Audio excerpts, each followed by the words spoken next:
여러분, 천문학자 코페르니쿠스를 다 아실 겁니다. 코페르니쿠스는 태양이 지구를 돈다는 천동설, 태양이 지구를 돈다고 믿는 인류에게 그게 아님을, 태양이 지구를 도는 게 아니라 지구가 태양을 도는 거라는 것을 밝혀낸 인물입니다. 태양이 지구를 돈다고 알고 있던 인류가 지구가 태양을 돈다라는 것을 알게 되었을 때 그 충격, 자신의 삶이 완전히 무너지는 충격, 세상이 나를 중심으로 도는 줄 알았는데 내가 세상 주변을 돌고 있다는 것과 비견할 만합니다. 자신이 세상의 중심인 줄 알았는데, 지구가 중심인 줄 알았는데 아니라는 것을 알게 되었을 때의 충격은 참으로 놀라운 것입니다. 코페르니쿠스는 그저 천체의 사실 하나 밝힌 것이 아니라 인류의 존재 자체를 흔들어 놓는 과학의 정보를 우리에게 알려준 것입니다. 그 후 획기적인 발상의 전환이 일어나는 것을 코페르니쿠스적 전환이라고 사람들은 부릅니다. 이 말은 칸트가 제일 먼저 썼습니다. 여러분은 이렇게 획기적이고 충격적인 전환, 내가 알고 있는 것이 잘못된 것이었구나, 내가 잘못 알고 있었구나, 사실은 그게 아니었구나, 그러면서 충격받으신 적이 혹시 있으십니까? 나의 사고를 다 흔들어 놓는 코페르니쿠스적 전환을 만나신 적이 혹시 있으십니까? 사실 여러분, 예수를 믿는다는 것은 예수를 믿기 전과 예수를 믿은 후 비교해 볼 때 코페르니쿠스적 전환만큼이나 적절한 표현은 없다고 저는 생각합니다. 예수를 믿는 사람이나 그렇지 않은 사람이나 예수를 믿거나 안 믿거나 비슷하다, 이렇게 생각한다면, 여러분 중에도 그렇게 생각하는 분이 있으시다면 아직 예수님에 대해서 잘 모르시는 겁니다. 우리는 예수를 믿기 시작하면, 그분과 사귐이 시작되면 크고 작은 코페르니쿠스적 전환을 만나기 시작합니다. 창세기는 모두 50장으로 되어 있습니다. 이 50장의 긴 책을 2단락으로 다룬다면 대부분의 신학자들은, 거의 모든 신학자들은 이렇게 나눕니다. 1장부터 11장까지의 한 단락, 12장부터 50장까지 한 단락, 이렇게 나눕니다. 1장부터 11장까지 온 인류의 얘기를 하다가 12장부터 아브라함이라는 한 사람을 택하셔서 하나님의 택하신 백성에게 어떤 일이 일어나는지를 보여줍니다. 오늘은 바로 그 앞 11장 마지막 부분을 살펴보도록 하겠습니다. 우리는 우리 자신이 누구인지를 만나는 과정에서 여러 번의 전기를 만납니다. 내가 너무 괜찮은 사람인 줄 알았는데 형편없는 사람이었구나를 만나는 때가 있습니다. 그런가 하면 나는 형편없는 사람이라고 생각했는데 나는 너무나 괜찮고 사랑스러운 사람임을 만나기도 합니다. 우리가 우리 자신을 만나는 과정에서 가장 좋은 지침과 기준은 성경, 하나님의 말씀입니다. 성경은 사람이 하나님을 만나가는 과정을 이 아브라함이라는 사람을 시작으로 하여 이삭, 야곱, 요셉으로 이어지면서 하나님의 백성에게 어떻게 일하시는지를 우리에게 보여줍니다. 여러분, 아브라함이라는 인물은 우리에게 매우 중요한 인물입니다. 신약이 시작되는 마태복음, 그 마태복음 1장 1절에 그의 이름이 언급됩니다. 우리 마태복음 1장 1절 주보에 실어 놓았습니다. 함께 읽겠습니다. 아브라함과 예수의 계보를 말하는데 아브라함과 다윗이라는 두 사람을 이야기합니다. 그만큼 아브라함의 생애와 다윗의 생애는 우리에게 너무나 큰 의미가 있습니다. 오늘 본문은 바로 복음의 시작인 그 아브라함의 가족 이야기입니다. 자세히 읽지 않으면 그냥 건너뛰게 되는 본문일지도 모르겠습니다. 여러분, 아브라함의 아버지의 이름은 데라입니다. 데라는 갈대아 우르라는 지역에서 살고 있었습니다. 데라에게는 아들이 셋이 있었습니다. 아브라함, 나홀, 하란, 이렇게 아들이 셋입니다. 장남 아브라함은 결혼을 했는데 아기가 없습니다. 하란은 아버지보다 먼저 이 세상을 떠납니다. 아버지 데라는 어떤 이유로 자기가 살던 갈대아 우르를 떠나는데 아들 나홀은 따라 나서지 않습니다. 나홀을 남긴 채 데라의 가족은 가나안을 향해 가는데 가는 도중인 하란이라는 땅에서 여기서는 지명 하란입니다. 데라가 죽습니다. 성경은 지금 아브라함에 대한 이야기를 하기 전에 그의 아버지 데라를 소개한 겁니다. 아브라함이 속한 가정을 소개하고 있는 겁니다. 데라의 가정은 그냥 읽다 보면 매우 평범한 보통 있는 가정이다, 특징 없는 가족처럼 보입니다. 그런데 자세히 살펴보면 데라의 가족에는 좀 힘든 가정입니다. 어쩌면 문제가 있는 가정이라고도 볼 수 있습니다. 다시 한번 데라의 가족을 살펴볼까요? 먼저 하란이라는 아들이 아버지 데라보다 먼저 죽습니다. 부모보다 먼저 이 세상을 뜨는 자녀.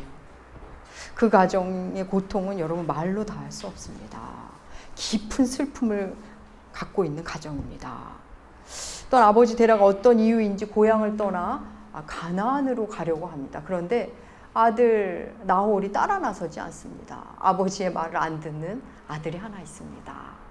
지금은 아이들이 적지만 아이들이 많은 가정에 예전에 보면 꼭 말 안 듣는 말썽꾸러기 자녀가 있었습니다. 아마 이 가정도 그러했습니다. 또한 장남 아브라함, 그때는 이름이 아브라함이었죠. 결혼을 했는데 아이가 없습니다. 지금이야 일부러 자녀를 안 갖기도 하지만 당시에는 자녀가 없다는 것은 신의 은총에서 제외된 사람이라는 인식으로 살았습니다. 가나안으로 이주하려는 데라는 목적지 가나안에 가기도 전에 하란에서 거류하던 중에 죽습니다. 여러분, 아브라함이 몸담은 가정, 아브라함이 태어난 가정 어떠십니까? 당시로 보면 매우 불행한 가정입니다. 어떤 이유로 아들 하나가 먼저 세상을 떠나고 또 아버지 말에 불순종하는 아들이 있고 장남은 결혼을 했는데 자녀가 없습니다. 아버지 데라는 많은 추억이 있는 고향을 떠나옵니다. 가나안으로 가려 했지만 가는 중에 죽습니다. 이 가정에는 없었더라, 죽었더라 이렇게 이 가정이 소개되고 있습니다.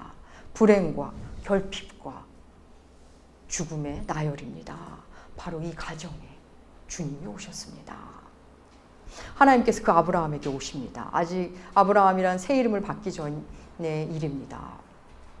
여러분, 아브라함의 입장을 한번 가볼까요? 아브라함의 입장에 보면 동생이 먼저 세상을 떠났습니다. 그리고 또 다른 동생은 아버지께 불순종합니다. 그리고 아내는 불임입니다. 이어지는 아버지의 죽음.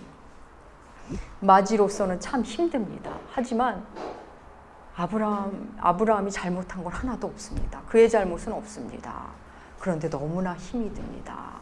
그런 그에게 하나님이 찾아오십니다. 이어지는 12장은 이렇게 시작합니다. 여호와께서 아브라함에게 이르시되, 여호와께서 아브라함에게 말씀하십니다.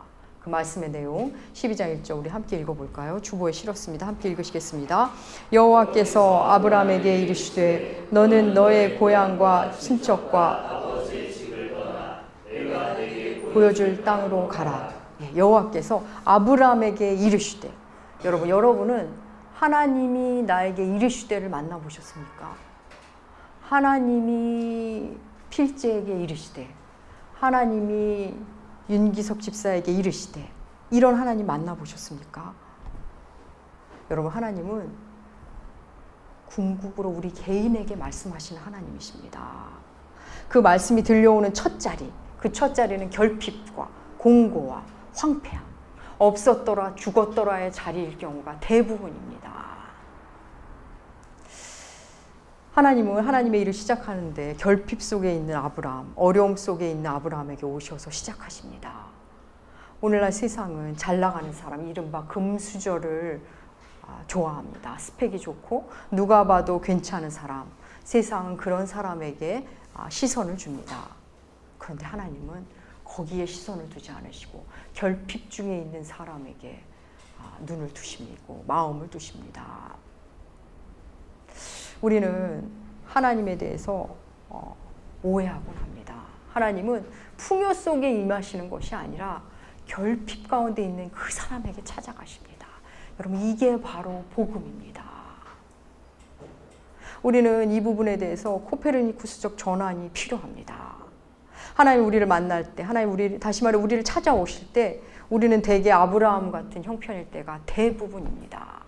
신약에서 사도 바울도 우리에게 이렇게 말합니다. 고린도 교회 교우들에게 이런 말을 합니다. 고린도전서 1장 26절 말씀 함께 세 번역으로 실어 놓았습니다. 함께 읽겠습니다.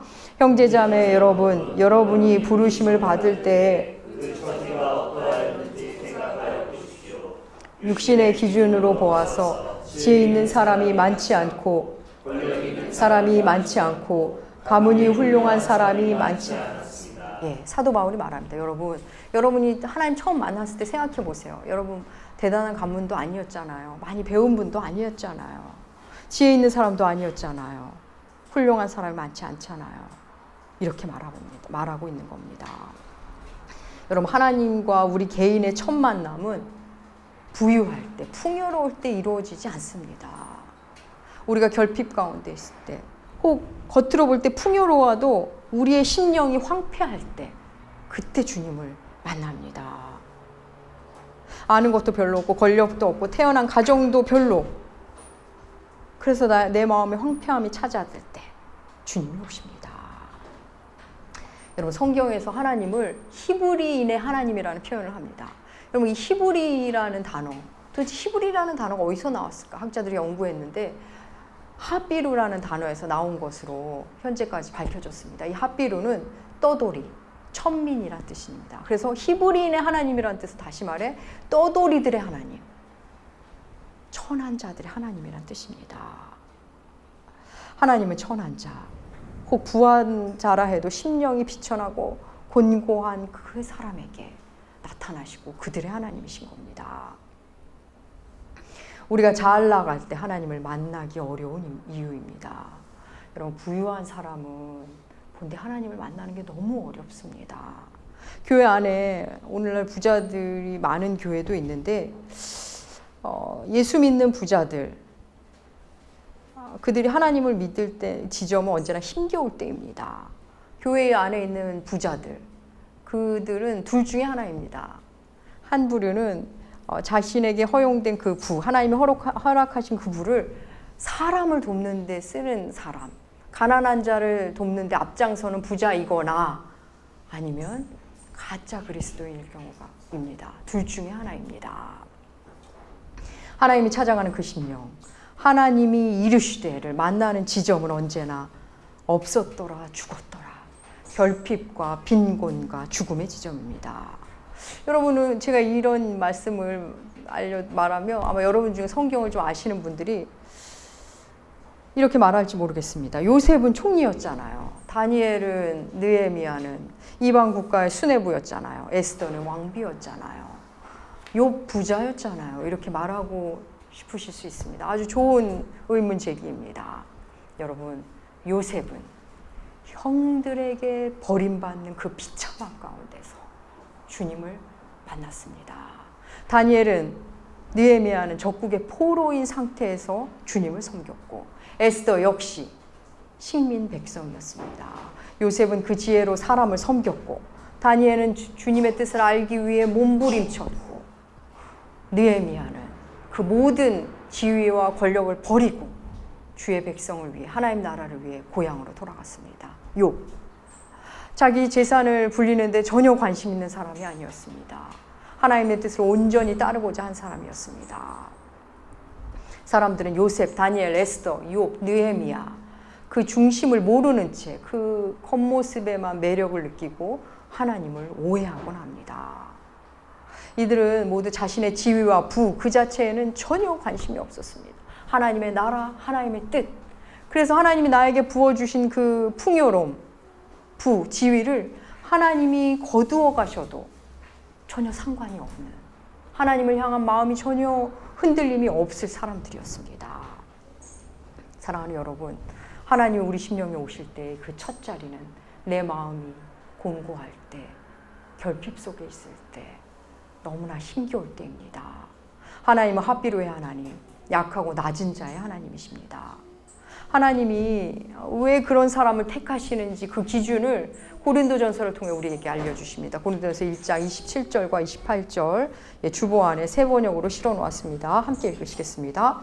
그런데 하나님께서는 지혜 있는 자들을 세상에 어리석은 것들을 택하셨으며 강한 것들을 부끄럽게 하시려고 세상에 약한 것들을 택하셨습니다. 하나님께서는 세상에서 비천한 것들과 멸시받은 것들을 택하셨으니 곧 잘났다고 하는 것들을 없애시려고 아무것도 아닌 것을 택하셨습니다. 지혜로운 자들을 부끄럽게 하시려고 어리석은 자를, 강한 자를 부끄럽게 하시라고 약한 자를, 잘났다고 하는 사람들을 없애기 위해 아무것도 아닌 자를 택하셨다고 말합니다. 그러면 여러분, 지금 예배드리는 우리들은 아무것도 아닌 사람일까요? 우리는 정말 다 어리석고 가진 것 없는 무지한 그런 사람 맞습니까? 여러분 어떻게 생각하십니까? 성경은 우리의 정체성에 대해서 두 가지를 우리 손에 쥐어줍니다. 하나는 먼저 본문을 욥기를 한번 읽어보겠습니다. 욥기 25장 5절과 6절 한번 읽겠습니다. 하나님의 눈에는 달이라도 명랑치 못하고 별이라도 못하거든 하물며 벌레인 사람 구더기인 인생이라. 욥기에서 사람을 벌레로 인생을 구더기로 비유합니다. 이사야서에도 보면 너 지렁이 같은 야곱아 하면서 하나님의 백성을 그렇게 부릅니다. 생각하기에 따라 참으로 불쾌하게 들리실지도 모르겠습니다. 그런데 여러분, 우리가 하나님 앞에서, 사람 앞에서 말고요, 하나님 앞에서 내가 벌레 같은 인생임을, 지렁이 같은 인생임을, 부족한 인생임을, 합비루 인생임을 고백하는 자에게 하나님은 이렇게 말씀하십니다. 너는 벌레가 아니다. 너는 합비루가 아니다. 너는 존귀한 자다. 내가 너를 위해 죽었다. 이렇게 말씀하십니다. 그러면서 우리를 향해 얼마나 기뻐하시는지를 들려주시는데 스바냐 3장 17절입니다. 주보 안에 공동번역으로 실어놓았습니다. 함께 읽으시겠습니다. 너를 보고 기뻐 반색하리니 사랑도 새삼스러워라. 명절이 된 듯 기쁘게 더덩실 춤을 추리라. 하나님 앞에 와서 그런 고백을 하는 하나님 백성을 향해 하나님이 얼마나 기뻐하시는지 덩실덩실 춤을 출 정도, 그 기쁨을 이기지 못하신다는 겁니다. 사랑에 빠진 하나님입니다. 우리의 낮음을 고백하고 하나님 앞에 나는 아무것도 아님을 고백하는 그 인생을 향해 얼마나 기뻐하시는지. 주님은 너는 나의 전부다. 내가 널 위해 죽었다. 이렇게 말씀하십니다. 그런데 도리어 나는 다른 사람과 달라. 나는 월등히 뛰어나다고. 난 하나님 없이 살 수 없어. 그런 사람에게는 말씀하십니다. 너는 지렁이 같은 인생이다. 너는 벌레 같은 인생이다. 너는 티끌만도 못하다. 너는 햇볕에 곧 사라질 풀 같은 인생이다. 이렇게 말씀하십니다. 그래서 하나님 우리의 손 안에 우리의 정체성에 대해서 양손에 두 가지를 쥐어주시는 겁니다. 사랑하는 여러분, 여러분의 지금의 인생, 현재 여러분의 삶이 어떠십니까? 흡족하십니까? 아니면 너무나 많은 결핍 속에 있으십니까? 여러분, 하나님, 우리의 주 예수 그리스도는 어떤 분이십니까? 여러분에게 어떤 분이, 그리스도가 여러분에게 어떤 분이십니까? 있어도 그만, 없어도 그만인 분이십니까? 아니면 예수 없이는 난 도무지 살 수 없어. 예수 없는 인생은 세상을 다 가진다 해도 나에게는 의미 없는 삶이야. 여러분 둘 중에 어느 것입니까? 주님을 만나는 그 첫 지점, 교회를 그냥 다니는 거 말고 진짜 예수의 살아계심을, 그분의 주되심을 만나는 지점은 여러분 풍요의 지점이 아닙니다. 결핍과 곤고와 황폐함의 지점입니다. 혹 겉보기에 풍요로워도 마음이 공고하고 황폐했을 때 주님의 음성이 비로소 들리기 시작합니다. 우리는 교회 안에서 회개하라는 메시지를 직접 듣는 우리는 그리스도인입니다. 그런데 이 회개하라는 그 음성을 듣지만 그 회개가 어떻게 시작하느냐면 보통 내가 잘못 살고 있구나. 그간 내가 잘못 살아왔구나 라는 마음으로부터 시작합니다. 내 삶은 이게 아닌데 뭔가 잘못됐구나. 내가 지금 잘못 살아온 것이 분명해. 이런 마음으로 우리의 회개가 시작됩니다. 혹 하나님을 믿는다고 생각하는 사람에게도 하나님이 그저 종이의 호랑이에 불과하는 삶. 그러다 어느 날 이게 아닌데 하면서 회개가 시작되는 겁니다. 사랑하는 여러분, 하나님은 아브라함을 부르셨습니다.